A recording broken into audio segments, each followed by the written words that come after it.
ওমর ২১শে ফেব্রুয়ারি আন্তর্জাতিক মাতৃভাষা দিবস উপলক্ষে চট্টগ্রাম কেন্দ্রীয় শহীদ মিনারে ভাষা শহীদদের প্রতি গভীর শ্রদ্ধা নিবেদন করা হয়েছে।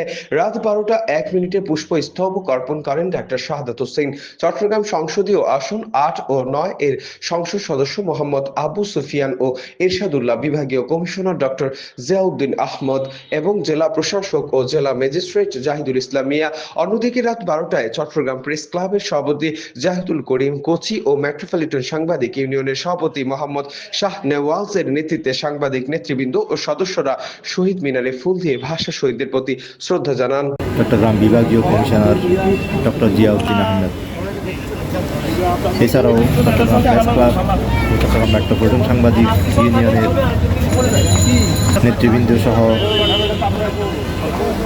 সাংবাদিক নেতৃবৃন্দ বেলা ১২টায় চট্টগ্রাম কেন্দ্রীয় শহীদ মিনারে ভাষা শহীদদের প্রতি ফুল দিয়ে শ্রদ্ধা নিবেদন করেন। এই সময় উপস্থিত ছিলেন চট্টগ্রাম প্রেস ক্লাবের সভাপতি জনাব জাহিদুল করিম কোচি, চট্টগ্রাম মেট্রোপলিটন সাংবাদিক ইউনিয়নের সভাপতি জনাব শাহ নেওয়াজ ও চট্টগ্রাম প্রেস ক্লাবের সাধারণ সম্পাদক গোলাম মৌলা মুরাদ সহ সিনিয়র সাংবাদিক নেতৃবৃন্দ।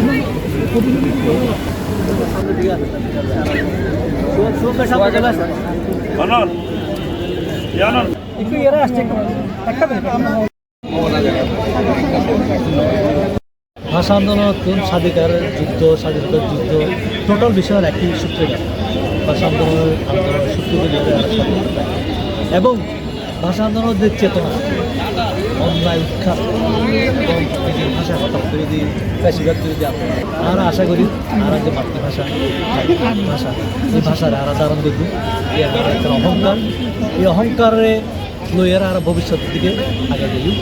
চট্টগ্রাম সহ সারা বাংলাদেশের মানুষ পেশিবাদ বিরোধী আন্দোলনগুলো ভূমিকা রাখতে এবং ভবিষ্যতে ভাষার ধারণ করি নিজের অবয়বজ্ঞান সমাজ ভবিষ্যতে সারা বিশ্বের বুকে ফুটে তুলি। দৈনিক আজকের বাংলা .net